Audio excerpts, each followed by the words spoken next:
Hi all welcome to football arena. Brazilian ലീഗിൽ ഇന്നലെ ആരാധകർ ഉറ്റുനോക്കിയ ഒരു മത്സരമായിരുന്നു നടന്നിരുന്നത്. സൂപ്പർ താരങ്ങളായ നെയ്മർ ജൂനിയറും ഫിലിപ്പെ കൂട്ടിഞ്ഞോയും നേർക്കുനേർ വരുന്ന ഒരു മത്സരമായിരുന്നു. എന്നാൽ നെയ്മർ ജൂനിയറുടെ ക്ലബ്ബായ സാന്റോസിന് ഒരു വലിയ തോൽവിയാണ് ഈ മത്സരത്തിൽ ഏറ്റുവാങ്ങേണ്ടി വന്നിട്ടുള്ളത്. ഫിലിപ്പെ കൂട്ടിഞ്ഞോയുടെ ക്ലബ്ബായ വാസ്കോഡ ഗാമ എതിരില്ലാത്ത 6 ഗോളുകൾക്കാണ് സാന്റോസിനെ ഇപ്പോൾ പരാജയപ്പെടുത്തിയിട്ടുള്ളത്. തിളങ്ങിയത് മറ്റാരുമല്ല, ഫിലിപ്പെ കൂട്ടിഞ്ഞോ തന്നെയാണ്. ഇരട്ട ഗോളുകൾ നേടാൻ ഫിലിപ്പെ കൂട്ടിഞ്ഞോക്ക് ഈ മത്സരത്തിൽ കഴിഞ്ഞിട്ടുണ്ട്. 54-62 മിനിറ്റുകളിലാണ് കൂട്ടിഞ്ഞോയുടെ ഗോളുകൾ പിറന്നിട്ടുള്ളത്.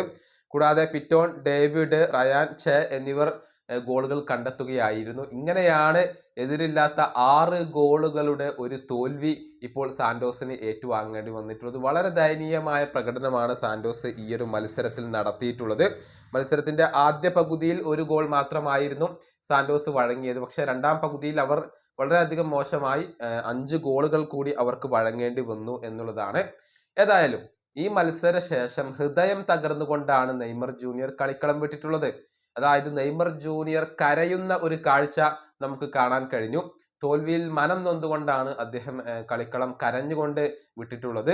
അത് ഹൃദയം തകർക്കുന്ന ഒരു കാഴ്ച തന്നെയായിരുന്നു. ഏതായാലും നെയ്മർ ജൂനിയറെ സംബന്ധിച്ചിടത്തോളം ഈ തോൽവി അത് വളരെയധികം വേദനാജനകമാണ്.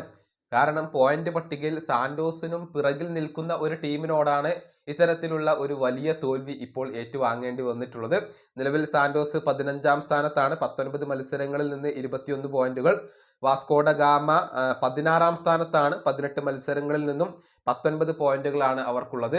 ഏതായാലും സാന്റോസിനെ സംബന്ധിച്ചിടത്തോളം ഇനിയൊരു തിരിച്ചുവരവ് അനിവാര്യമാണ്. ഈ വീഡിയോ അവസാനിപ്പിക്കുന്നു. അടുത്തൊരു വീഡിയോ വീണ്ടും കാണാം.